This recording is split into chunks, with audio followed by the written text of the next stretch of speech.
آج اسلام قبول کرنے کا اعلان کرتا ہوں۔ اشہدو ان لا الہ الا اللہ و اشہدو ان محمدن رسول اللہ۔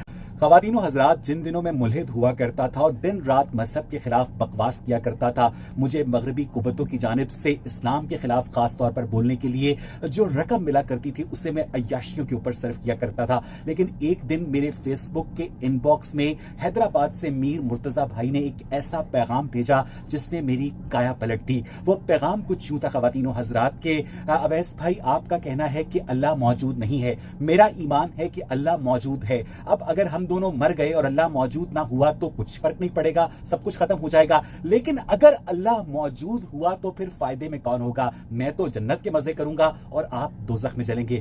یقین مانیں میر مرتضی بھائی کا یہ لاجک، یہ دلیل اتنی طاقتور تھی کہ میرے تو گھڑوں پانی پڑ گیا اور میں نے شرمندگی سے اپنا سر جھکا لیا۔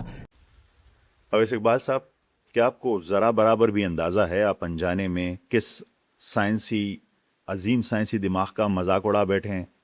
آپ نے اس بات کو طنز کا رنگ دے کر مذاق میں اڑا دیا، لیکن حقیقت میں آپ جس لاجک کا مذاق اڑا رہے ہیں کہ اگر موت کے بعد کوئی خدا ہوا، وہ کوئی عام فیس بک میسج نہیں ہے، بلکہ انسانی تاریخ کے ایک عظیم ترین دماغ کی پیش کردہ فلسفیانہ دلیل ہے۔ اس علمی دلیل کو پاسکل ویجر کہا جاتا ہے اور اسے بلیز پاسکل نے پیش کیا تھا۔ اس سے پہلے کہ آپ اس دلیل کو ایک سستی دھمکی سمجھ کر مسترد کریں، ذرا سوچے کہ پاسکل کوئی عام انسان نہیں تھا یا کوئی ان پڑھ مبلغ نہیں تھا، بلکہ ماڈرن سائنس اور میتھمیٹکس کا ایک بہت بڑا ستون تھا۔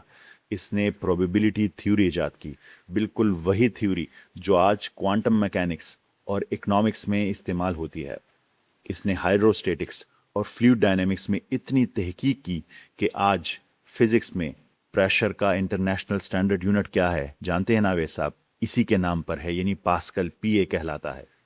صرف 19 سال کی عمر میں اس نے دنیا کا پہلا فنکشننگ میکینیکل کیلکولیٹر ایجاد کیا۔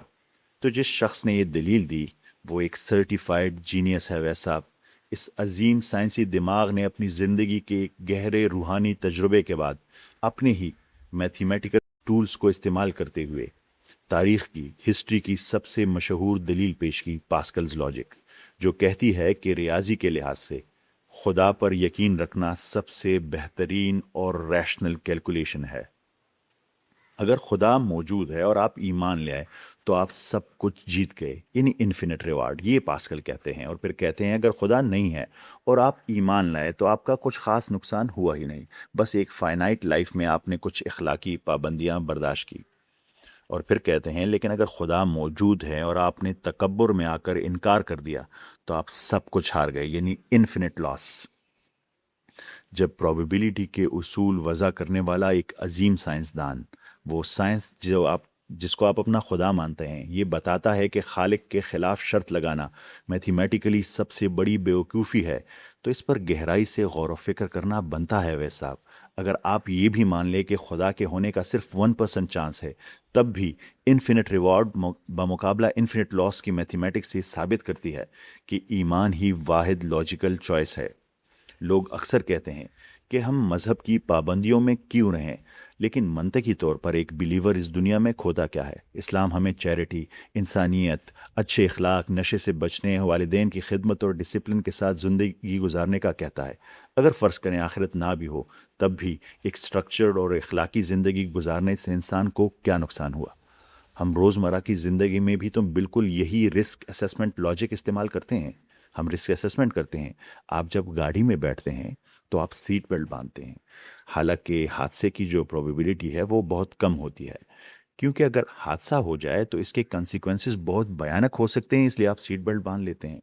تو پھر اپنے ایٹرنل سول کے معاملے میں ہم اس بیسک ہیومن لاجک کو کیوں بھول جاتے ہیں؟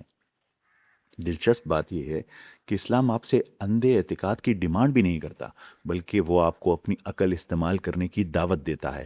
پاسکل سے 1000 سال پہلے قرآن مجید نے بالکل یہی پروبیبلٹی اور رسک اسسمنٹ کی دلیل پیش کی۔ سورہ فصلت میں آیت 52 میں اللہ تعالیٰ سیدھا چیلنج کرتا ہے ویسا صاحب، جیسے سیدھا آپ سے کہہ رہے ہوں، کہہ دیجئے بھلا تم یہ تو بتاؤ کہ اگر یہ قرآن اللہ کی طرف سے ہو اور تم اس کا انکار کر دو تو اس شخص سے بڑھ کر گمراہ کون ہوگا جو اس کی مخالفت میں دور تک نکل گیا ہو۔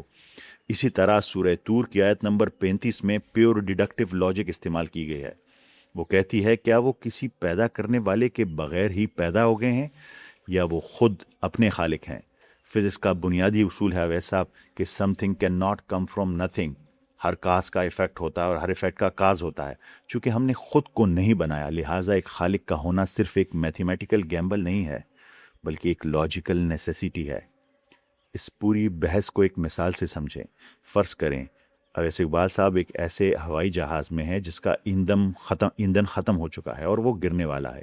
ایک شخص آپ کو پیراشوٹ دیتا ہے اور کہتا ہے اسے پہن لو، زمین پر گرتے وقت یہ تمہاری جان بچائے گا.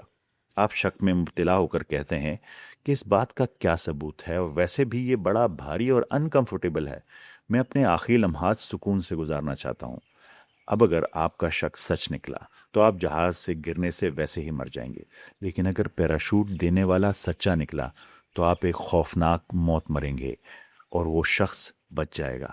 اس پیراشوٹ یعنی ایمان اور اعمال صالحہ کو پہننا آپ کو وقتی طور پر اپنی مرضی کے خلاف لگ سکتا ہے، لیکن کوئی بیوقوف ہی ہوگا جو صرف اپنی ضد کو ثابت کرنے کے لیے بغیر پیراشوٹ کے گرتے ہوئے جہاز سے چھلانگ لگا دے.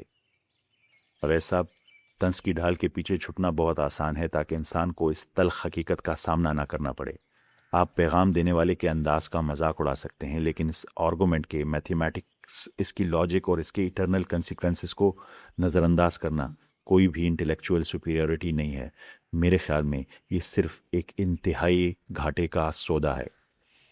آپ سب سے میرا سوال ہے، آپ کو اگر صرف دو ہی آپشن اویلیبل ہوں، کیا آپ پاسکل کی بات سنیں گے یا آپ اویس اقبال کی بات سنیں گے؟